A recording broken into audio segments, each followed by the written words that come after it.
What up, people? It's your boy Jay Lace, You Shape You Fitness, and I'm in the building.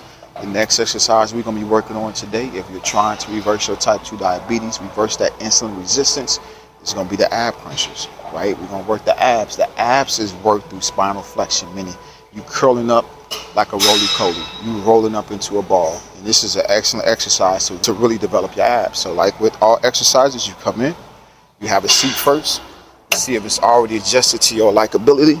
We place our arms on the pads and we grab onto the pad to see if this is good to go.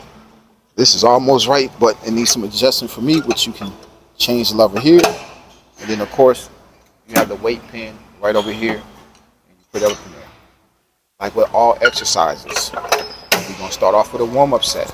Warm-up set, 10 to 15 reps. And we're going to be training to failure on this exercise. And what that means is we're going to go until we cannot go no more. We're going to train to fail between 10 to 15 reps.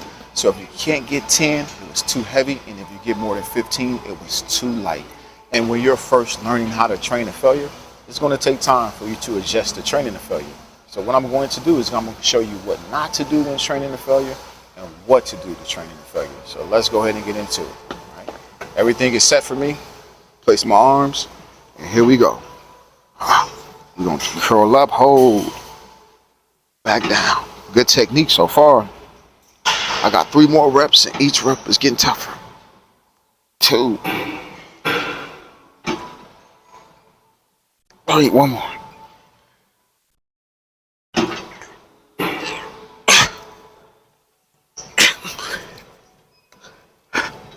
Somebody help your boy.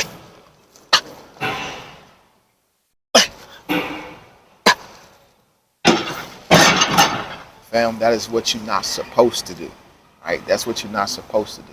But let me show you what you should do instead. Remember, your first rep and your last rep should be the same as far as technique is concerned. Right? Should be the same.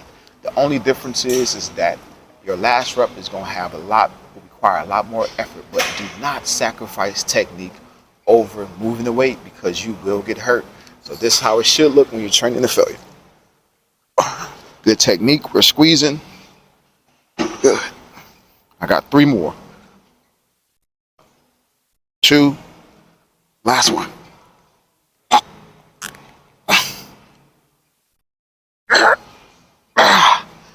Good rep. And that was 3. Good set. Once you're done with that hard set, you're going to get out your phone, set your timer for 2 to 3 minutes. Make sure you get adequate amount of rest before your next set. And while you're waiting, you're going to take note of the machine you did in your notes, how much weight you did, and how many reps you did in your notes. Because in order to effectively grow the muscles, we need to progressively overload. And what that means is every time we come into the gym, we're trying to improve. We're trying to get stronger. So say, for instance, you was doing 100 on this ab crunch. We're going to add maybe 2 more pounds to that. Or you can add another rep if you only got 10. Or you can add another set. So if you was doing 2 sets, you can move it up to 3 to progressively overload the weight, right? So that's how you do it. Well, people, I hope that helped you out. Until next time, I'll see you at the next exercise. Peace.